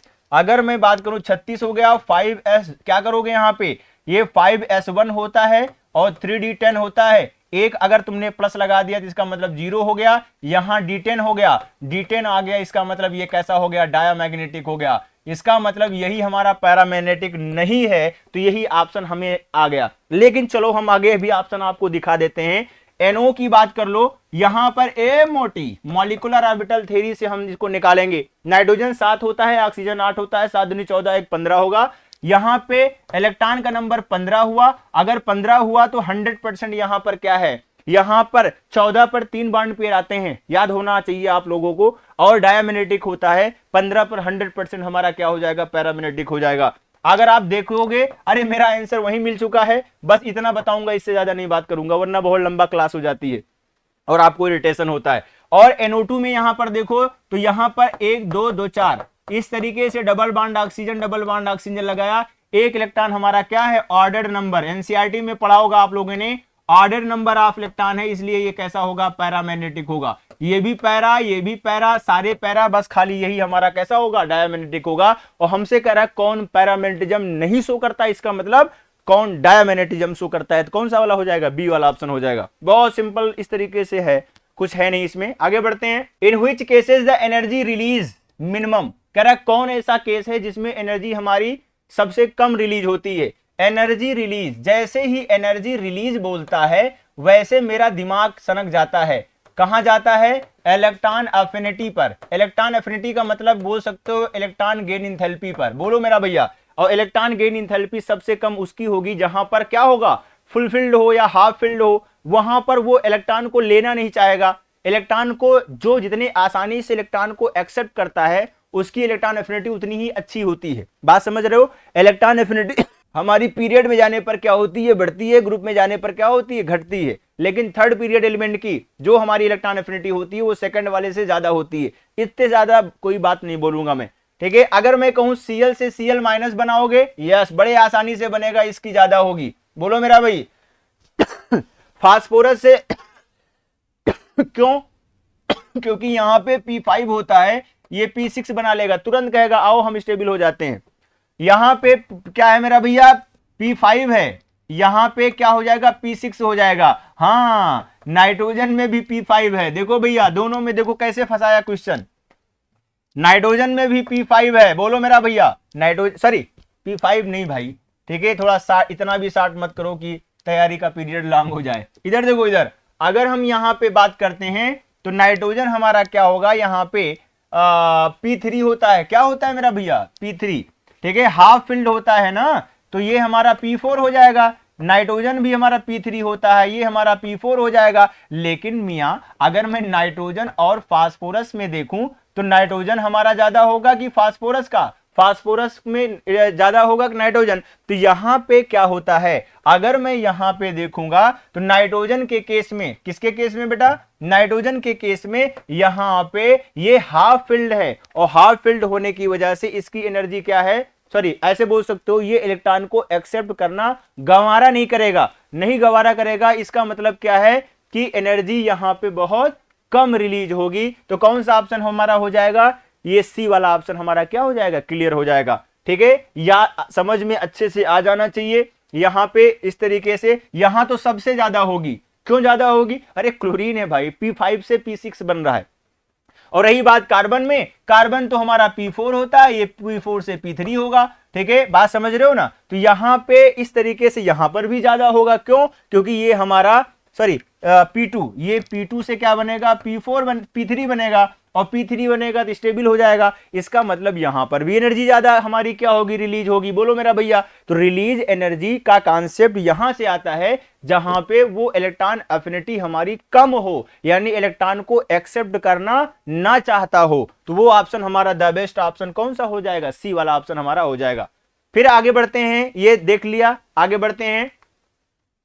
36 हो गया था, 37 पर आते हैं। Which of the following does not so optical isomer. Optical isomer show करने का एक तरीका मैं तुम्हें बताता हूं। ऑप्टिकल आइसोमर में यहां पे तुम ऐसे देख लो, जब हमारा M3B हो या Ma4 वाला हो तो यहां पे ऑप्टिकल आइसोमर कोई नहीं शो करता, not so optical isomer, not so optical isomer, ये याद कर लेना। Ma3 टाइप का और Ma4 टाइप का, मतलब हमारे जो मोनोडेंटेट लीजेंट हैं वो चारों के चारों डिफरेंट हो या फिर हमारा 3 डिफरेंट हो, तो वहां पे ऑप्टिकल आइसोमर शो नहीं करता। तो आप देख लो, ये बाइडेंटेट है, ये बाइडेंटेट है, ये भी इसमें सिमिलर, इसमें पॉसिबिलिटी बन गई। लेकिन ये हमारा क्या है, मोनोडेंटेट है। This is a type of Ma3 type का, बी वाला टाइप का बन रहा है, इस वजह से ये हमारा ऑप्टिकल आइसोमर को शो नहीं करेगा। इसमें बहुत कुछ बताने को है लेकिन मैं बहुत ज्यादा नहीं बोलूंगा। आगे बढ़ते हैं, 38 क्वेश्चन की बात करते हैं। मैग्नेटिक मोमेंट ऑफ NH4 का होल ट्वाइस MnBr4, बोहर में न्यूट्रॉन कितना होगा। अब इसको सॉल्व करने के लिए क्या करना होता है, देखो भैया, पहले इसका अग्रेसन नंबर निकालते हैं। अमोनियम पर +2 होगा, ब्रोमीन पर -4 होगा, -4 से +2 निकालोगे -2 बनेगा, -2 से यहां मैग्नीज पर आ जाएगा +2, ठीक है। अगर मैग्नीज पर +2 आ गया तो इसका मतलब मैग्नीज +2, वैसे मैग्नीज होता कितना है बेटा, 25 होता है, कितना होता है, 25 होता है, तो ये क्या बनेगा, आर्गन 18 हो जाएगा। और 4s2 होता है, 3d5 होता है, बोलो मेरा भैया। और अगर तुमने यहां पे +2 लगाया तो ये हमारा क्या हो जाएगा, 0 हो जाएगा। और जैसे 0 होगा यहां पे आप देखोगे 1 2 3 4, 1 2 3 4 5 अनपेड इलेक्ट्रॉन हो गए। इसका मतलब n की वैल्यू हो गई 5, और जब n की वैल्यू 5 हो जाए तो फार्मूले में रखने की कोई जरूरत नहीं है, डायरेक्ट तुम 5 पॉइंट समथिंग वाला ऑप्शन लगा करके आगे बढ़ जाया करो, बात खत्म हुई। वरना फार्मूला आपने पढ़ा होगा कि Bohr magnetron is equal to n bracket में n+2 होता है, इसको रखोगे। ये सब सॉल्व वाल्व मत किया करो, ये सब बच्चों वाली कहानी है, ठीक है। इसको सॉल्व करोगे मेरा भैया 5.9 समथिंग आएगा, तो कुछ ना किया करो, जितना अनपेड इलेक्ट्रॉन का नंबर आए उसी में जो पास से रिलेटेड कोई ऑप्शन हो उसी को लगा के आगे बढ़ जाओ, इसको सॉल्व करने की जरूरत नहीं है। सॉल्व करोगे तो क्या करोगे, 5 2 7 35, 35 का रूट निकालोगे तो 55 25 यानी 5.9 समथिंग आएगा, ठीक है। ये सब कुछ करने की जरूरत नहीं, जितना अनपेड उतने में ही बस 5 पॉइंट समथिंग वाला ऑप्शन लगा करके आगे बढ़ जाया करो। नेक्स्ट क्वेश्चन, एक एलिमेंट x है अगर in the short period having configuration ns2 np1, ये नीचे नीचे लिखा है, इसको थोड़ा पलट लेना भैया, ठीक है, चलेगा, वैसे कोई दिक्कत नहीं है। ns2 np1 यानी ये ns2 है और ये क्या है, np1 है। The formula and the nature of oxide is, देखो फार्मूला और नेचर ऑफ ऑक्साइड मुझसे पूछा है। अगर हमारा x जो है वो short period having the configuration, इसका कॉन्फ़िगरेशन ns2 np1 है, इसका मतलब ये 13वें ग्रुप का मेंबर है। क्यों, क्योंकि लास्ट ऑर्बिट में बैलेंस इलेक्ट्रॉन का नंबर कितना आया, 3 आया। अगर 3 आया तो 100% इस पर चार्ज कितना आएगा, +3 आएगा। क्यों भैया, अगर मेटल है। और ऑक्साइड की बात कर रहा है तो ऑक्सीजन पर कितना आएगा, -2 आएगा। अगर मैं इसका नंबर 3 रख दूं, इसको 2 रख दूं, क्रॉस मल्टीप्लाई कर दूं तो फार्मूला हमारा बन के आ जाता है X2O3। इसका मतलब पहला ऑप्शन गया, दूसरा ऑप्शन गया। अब इन दोनों में है, अगर मैं एल्यूमिनियम मान लो इस तरीके से, तो ये क्या बनेगा, Al2O3 बनेगा, एल्यूमिना, ठीक है, इस तरीके से। और वो हमारा कैसा होता है, एम्फोटेरिक होता है, इसलिए हमारा कौन सा ऑप्शन सही हो जाएगा, सी वाला ऑप्शन हो जाएगा। X2O3 इक्वल टू क्या होता है, एम्फोटेरिक, यानी फार्मूला हमारा X2O3 बना, कहां से, इस तरीके से, और इसका कैरेक्टर कैसा होता है, एम्फोटेरिक। एम्फोटेरिक लगाना इसलिए बेहतर है क्योंकि एसिडिक भी हो गया, बेसिक भी हो गया, ठीक है। खाली बेसिक लगा दोगे तो फिर वहां पर ये ऑप्शन गलत होने का अंदेशा आ जाएगा। क्यों, क्योंकि तुम आप कह दोगे लेकिन एम्फोटेरिक में एसिडिक बेसिक दोनों आ गया, तो एम्फोटेरिक वाला ऑप्शन लगाना बेहतर होगा, ना कि बेसिक। नेक्स्ट क्वेश्चन, आगे बढ़ते हैं। कह रहा the electronic configuration, D electronic configuration of chromium +2 की बात कर लो, मैग्नीज +2 की बात कर लो, आयरन की, कोबाल्ट की बात कर लिया जाए, D4 D5 D6 D7 है। Which of the following will exhibit the minimum paramagnetic behavior? अमा मियाँ कुछ भी इसमें करना ही नहीं है, जिसमें नंबर ऑफ अनपेड इलेक्ट्रॉन का नंबर क्या हो, सबसे कम हो। इधर देखो, अगर मैं D4 अगर लिखता हूं तो यहां पे D4 में इधर देखो 1 2 3 4, 1 2 3 4, इसका मतलब n की वैल्यू कितनी आई, 4। बोलो मेरा भैया, अगर मैं D5 की बात करता हूं तो यहां पे अनपेड इलेक्ट्रॉन का नंबर कितना आएगा, 1 2 3 4 5, यानी n की वैल्यू आई 5। अगर मैं यहां पे क्या बोल रहा है मेरा भैया, D6 की बात करता हूं तो यहां पे अनपेड का नंबर कितना आएगा, बोलो भैया, 1 2 3 4 5 6, इसका मतलब n की वैल्यू क्या हो गई, 4। अगर मैं यहां पे D7 की बात कर ले रहा हूं तो D7 में 1 2 3 4, 1 2 3 4 5 6 7, यानी यहां पे कितना आया, 3 ही आया। अब यहां पे अनपेड हमसे क्या बोला, मिनिमम पैरामैग्नेटिज्म। मिनिमम पैरामैग्नेटिज्म का मतलब होता है जिसका नंबर ऑफ अनपेड इलेक्ट्रॉन जो होगा डी सबसेल में सबसे कम आ जाए। और सबसे कम किस में आएगा, बोलो मेरा भैया, किस में आएगा सबसे कम, कोबाल्ट वाले में आ जाएगा। और कोबाल्ट वाला क्या है, D7 है। अब यहां पर अच्छा, ये आपको सीधा सीधा ये कह रहे हैं +2 होता है, ये +2 होता है, ये +2 होता है, ये यहां +2 ये दे रहे हैं, तो ये कौन सा हो जाएगा, कोबाल्ट। इन्होंने तो सीधा सीधा कॉन्फ़िगरेशन ही लिख करके दे दिया, बस इनका ये जानना जरूरी था। क्या तुम यहां पे 7 को देख करके n की वैल्यू 7 तो नहीं लगा दोगे, 7 लगाओगे, जब D7 हो जाएगा तो 5 तो भरेगा, फिर 2 हमारा W आएगा नहीं, तो 3 ही तो बचेगा। तो यहां पे सबसे कम किसमें आएगा, इस तरीके से हमारा किसमें आ जाएगा, कोबाल्ट +2 में आ जाएगा, यानी किसमें, D7 वाले में आ जाएगा। नेक्स्ट क्वेश्चन बेटा, डी वाला ऑप्शन इसका करेक्ट है। आगे बढ़ते हैं।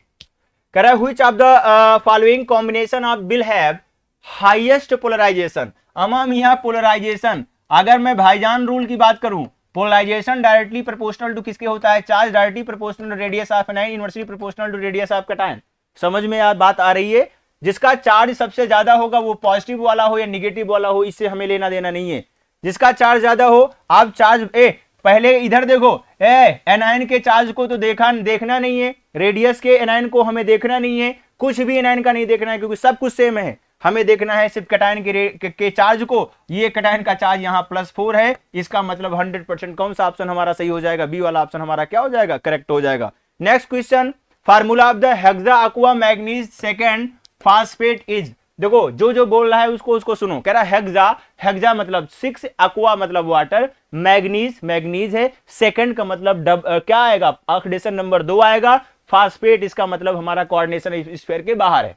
समझ में आ गया? अब देखो यहाँ पे, अब हमसे कह रहा है हेक्सा +3 +2। सबसे पहले तो तुम ऑक्सीडेशन नंबर देख डालो। जैसे ही ऑक्सीडेशन नंबर देखोगे PO4 -3 होता है, इसके बदले हमारा +3 आ जाएगा। ये तो गया, क्यों गया? क्योंकि सेकंड ऑक्सीडेशन नंबर आना चाहिए।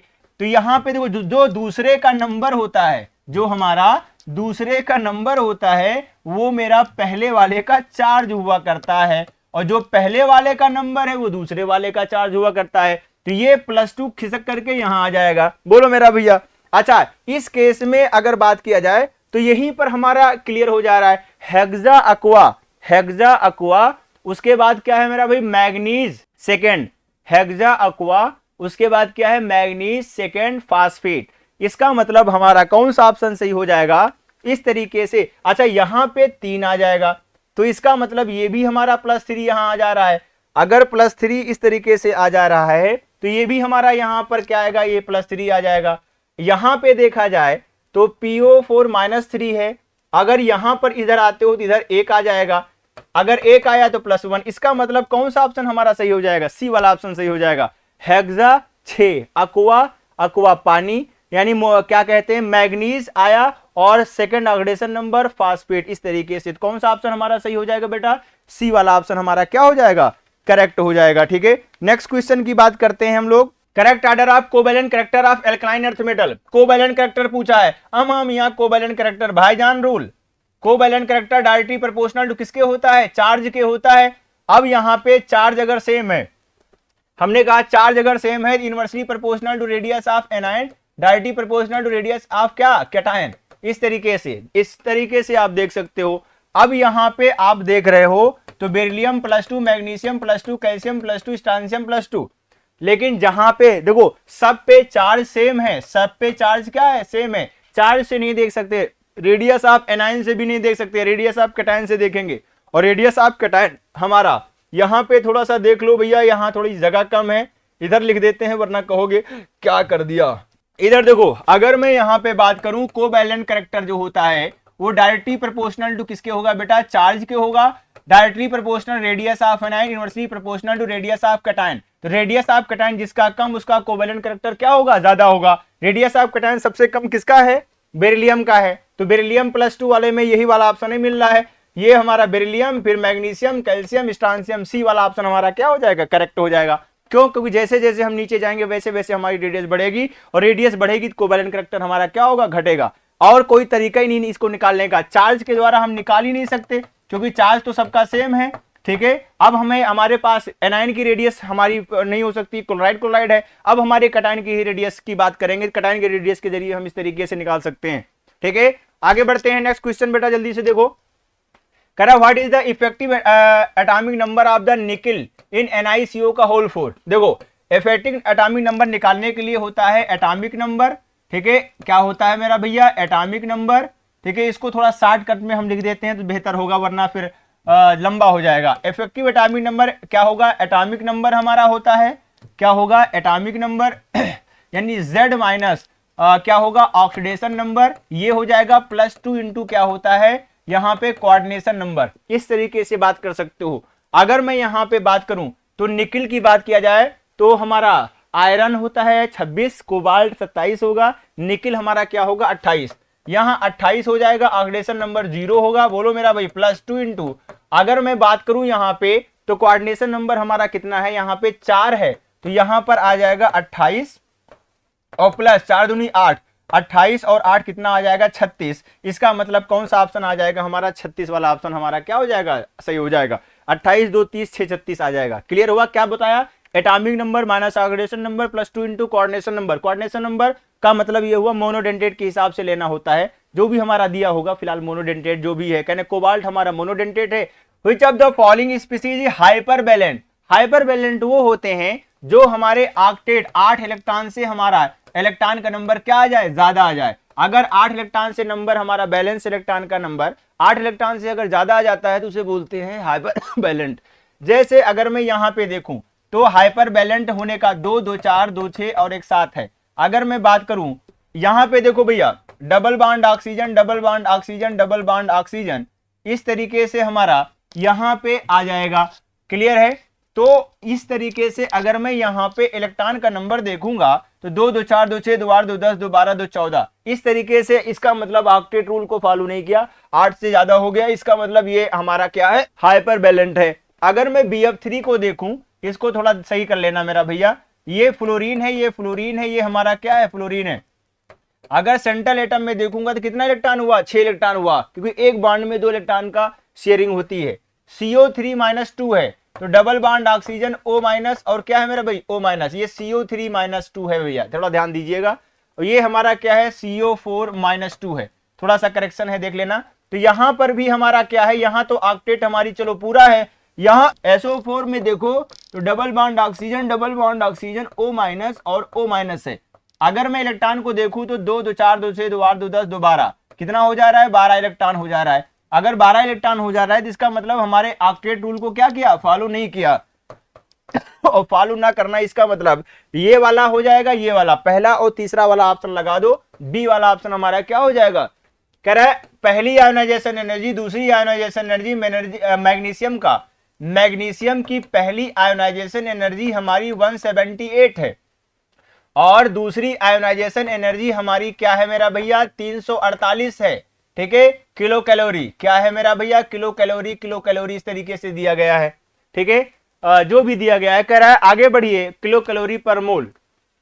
यहां पे अगर हम बात करें तो यहां ध्यान दीजिएगा, कह रहा है कि द एंथैल्पी रिक्वायर्ड, एंथैल्पी कितनी जरूरत पड़ेगी एनर्जी की, to required for the reaction of magnesium से मैग्नीशियम +2, 2 इलेक्ट्रॉन को निकालने के लिए कितनी एनर्जी की जरूरत पड़ेगी। ये भी कोई क्वेश्चन है, कोई लेना देना। पहले इलेक्ट्रॉन को निकालने के लिए आयोनाइजेशन एनर्जी इज द क्या है, आयोनाइजेशन एनर्जी, पहली आयोनाइजेशन एनर्जी हो गई। दूसरे इलेक्ट्रॉन को निकालने के लिए इतनी एनर्जी देना पड़ेगा। अमा मियां दोनों को जोड़ डालो, 8 दूनी 16 का 6 हो गया, 7 4 11 1 12 हो गया, और 3 और 1 4 और 1 5 हो गया, 526 वाला। और ये हमारी एक्सोथर्मिक होगी, एंडोथर्मिक एनर्जी रिक्वायर्ड देना पड़ता है, एंडोथर्मिक होती है। 526 वाला ऑप्शन लगा करके आगे बढ़ जाओ, माइनस वाला मत लगाना, प्लस वाला लगाना, क्योंकि ये हमारी एंडोथर्मिक होती है मेरा भैया। Energy required to release an electron from isolated gases atom is called ionization energy. Clear हुआ? आगे बढ़ते हैं। Which of the following has been arranged in the increasing order of percentage of p character. अरे यार, percentage of p character में देख लो, sp3 में यहां पर 75% आएगा, सल्फर सॉरी s होता है 25%, इसमें 66.7 के आसपास आ जाएगा, यहां पर 50% आ जाएगा। तो सबसे ज्यादा हमारा किसका होगा, sp3 का, फिर sp2 का, फिर sp का। ये परसेंटेज ऑफ पी कैरेक्टर पूछा है, ज्यादातर s कैरेक्टर पूछता है, कभी गलत मत कर देना वरना आदत पड़ी होती है sp sp2 और sp3 लगाने की। आगे बढ़ते हैं, नेक्स्ट क्वेश्चन कह रहा है in which of the following energy release minimum. कह रहा है कहां, ये तो रिएक्शन, ये तो क्वेश्चन हमारा रिपीट हो गया। ये अभी तो हम बता के आ रहे हैं, नाइट्रोजन से नाइट्रोजन माइनस में, क्यों, क्योंकि ये P3 है, P3 से P4 होगा, 100% यहां पर हाफ फील्ड है, यहां इलेक्ट्रॉन को दोगे, नहीं लेगा। क्यों नहीं लेगा, ये मैं पहले से स्टेबल हूं, काहे को लूंगा भाई। इसका मतलब ये हुआ, और लोगे नहीं तो एनर्जी दोगे नहीं, लोगे नहीं तो एनर्जी दोगे नहीं, इसका मतलब इलेक्ट्रॉन एफिनिटी कम, कम का मतलब मिनिमम, मिनिमम से क्या आ जाएगा, सी वाला ऑप्शन हमारा क्या हो जाएगा, करेक्ट हो जाएगा। नेक्स्ट क्वेश्चन बेटा, अकॉर्डिंग टू भाईजान रूल, कह रहा है covalent character is favoured by. कह रहा है कोवेलेंट कैरेक्टर किसके द्वारा फेवर किया जाता है। अमामिया कितनी बार बताएं, देखो भैया अब तो याद हो ही जाना चाहिए, डायरेक्टली प्रोपोर्शनल टू चार्ज होता है, और directly proportional radius of anion, inversely proportional to radius of cation. Option देखो जल्दी, क्या ऑप्शन देखोगे, large cation no, large cation नहीं होना चाहिए। Small anion no, small cation yes, large anion yes. Cation हमारा छोटा हो, एनायन हमारा बड़ा हो, तो कोवेलेंट को क्या करेगा, फेवर करेगा। कौन सा ऑप्शन सही हो जाएगा बेटा? बी वाला ऑप्शन हमारा क्या हो जाएगा? करेक्ट हो जाएगा। आइए हम बात करते हैं which of the following compound obey, कह रहा है obeys 18 electron rule, 18 electron rule को कह रहा है कौन हमारा क्या करेगा? फॉलो करेगा। 18 इलेक्ट्रॉन रूल को फॉलो करना, इसका मतलब ये कहना चाहता है कि बैलेंस सेल इलेक्ट्रॉन का नंबर हमारा, ठीक है, 18 कहां पे आता है? क्या होता है? 18 कहां पे आता है? तो इसके लिए क्या होता है थोड़ा सा मैं बताऊंगा। देखो भैया, इसमें क्या होता है, सबसे पहले यहां पे बैलेंस, इसका हाइब्रिडाइजेशन लिख लो। हाइब्रिडाइजेशन का मतलब ये हुआ इसका balance electron. Balance electron vanadium, scandium, titanium, vanadium, इसका मतलब 21, 22, 23। अगर ये हमारा क्या हुआ? 23 हुआ, तो 23 होता है तो ये हमारा हो जाएगा 4s2 हो जाएगा और 3d3 हो जाएगा। इसका मतलब यहां पर 5 इलेक्ट्रॉन यहां से आ जाएगा। बोलो मेरा भाई, अगर मैं यहां पे आयरन को देखता हूं तो आयरन क्या हो जाएगा? थोड़ा शार्ट में लिख रहा हूं मेरा भैया मैं, 4s2 होगा, 3d क्या होगा? 6 होगा। यहां पर 8 इलेक्ट्रॉन मिल गया। यहां बैलेंस इलेक्ट्रॉन की अभी की बात कर रहा हूं, केवल सेंट्रल एटम में। निकिल की बात किया जाए, आयरन होता है 26, कोबाल्ट होता है हमारा 27, निकिल होता है 28। इसका मतलब 4s2 होगा, 3d क्या होगा? यहां पर 8 होगा, यहां 10 इलेक्ट्रॉन मिल जाएगा। अगर मैं मैग्नीज की बात करूं तो मैग्नीज 4s2, बोलो मेरा भैया, हाँ 4s2। अगर हाँ अभी आगे क्लियर कर लेंगे, घबराने की कोई जरूरत नहीं है। यहां पे हमारा क्या होगा? 4s2 होगा। क्या होगा? 4s2 होगा। और यहां पे हमारा और 3d क्या होगा? मैग्नीज है तो 5 हो जाएगा, यानी 5 2 7 आ जाएगा। इसमें क्या करना होता है मैं आपको बताता हूं। यहां पे 18 रूल को फॉलो करने के लिए पहले मैं यहां के बैलेंस इलेक्ट्रॉन को लिखता हूं और फिर प्लस जितना हमारा क्या होता है, ये डेंटेट होता है, ये हमारा क्या है? कार्बन मोनोऑक्साइड लीजेंट है। लीजेंट में, एक लीजेंट में 2 इलेक्ट्रॉन होते हैं, तो 5 दूना 10 प्लस 5 इंटू क्या करेंगे? 2 करेंगे। अच्छा, यहां पे कोई अगर चार्ज होता प्लस वाला तो घटा देते, माइनस वाला होता तो जोड़ देते। ठीक है, तो यहां माइनस है नहीं है, प्लस नहीं है, कोई मतलब नहीं है। कितना हो जाएगा मेरा भैया? इसके लिए हम बोल रहे हैं तो ये हो जाएगा 5 दूना 10, 5 15 इलेक्ट्रॉन यहां आ जा रहा है। इसका मतलब ये हमारा फॉलो नहीं करेगा। अब यहां पे इसकी बात किया जाए आयरन वाले की, आयरन वाले में देखोगे 8 तो हमारा यही हो गया। बोलो मेरा भाई, अमोनिया के द्वारा हमें मिलेगा 6 इंटू 2, 6 दूनी 12 और 12 और 8 हमारा कितना हो गया? 20। और यहां 2 प्लस लगा है, इसको माइनस कर दिया जाता है। इसका मतलब यहां पे 18 इलेक्ट्रॉन आ गया। 18 इलेक्ट्रॉन आ गया, यही हमारा क्या कहते हैं? ऑप्शन सही हो जाएगा। बाकियों में तो निकाल ही सकते हो। लो यार, अगर मैं टोटल बैलेंस इलेक्ट्रॉन निकालूं तो निकिल से 10 मिला, बोलो मेरा भाई, और कोबाल्ट से 6 इंटू 2 मिला, कोई चार्ज नहीं है, 6 दूनी 12, यानी 16 इलेक्ट्रॉन यहां मिल जा रहा है, ये भी नहीं है। बोल मेरा भैया, यहां पे जो चार्ज होता है उसको कम किया जाता है, ध्यान दीजिएगा। यहां कोई चार्ज नहीं है तो मैंने 0 लिखा है, यहां तो मैंने इस तरीके से, यहां पर भी 0 लिखोगे, कुछ है नहीं। यहां पे निकालने के लिए बैलेंस इलेक्ट्रॉन को क्या करोगे? यहां पे कितना हुआ? 7 तो हमारा सेंट्रल एटम से मिला। बोलो मेरा भाई, कहना यह चाहता है टोटल इलेक्ट्रॉन जो होता है 18 आना चाहिए, यही 18 इलेक्ट्रॉन ओबे रूल होता है। ओबे मतलब 18 इलेक्ट्रॉन रूल यही होता है। कह रहे हैं कि मतलब 7 ये हुआ और 6 दूनी 12, क्या लिखोगे? 6 दूनी 12, 2 कम करोगे, 12 और 7 कितना हुआ? 19। 19 में से 2 कम करना है, क्योंकि ये प्लस में है ना भाई। माइनस होता तो जोड़ देते, प्लस है तो माइनस कर देंगे। क्या कर देंगे? माइनस कर देंगे। तो ये हमारा क्या आ जाएगा? 6 दूनी 12 और 12 और 7 कितना होता है? 19। 19 में से 2 कम करोगे, कितना आ जाएगा? 17। इसमें 17 इलेक्ट्रॉन आ गया। इसका मतलब हमारा कौन सा ऑप्शन सही हो जाएगा? बी वाला ऑप्शन सही हो जाएगा। क्या करना होता है सीख लो। पहले सेंट्रल एटम के इलेक्ट्रॉन को देख लेंगे, फिर हम जितना लीजेंट होगा उससे मल्टीप्लाई कर लेंगे, जो ऑक्सीडेशन नंबर होगा प्लस में तो कम कर देंगे, माइनस होगा तो घटा देंगे। क्लियर हुआ? इस तरीके से आज का जो हमारा कंबाइंड टेस्ट 7 का था, हमने पूरी तरीके से डिस्कस कर लिया है बेटा। Thank you so much.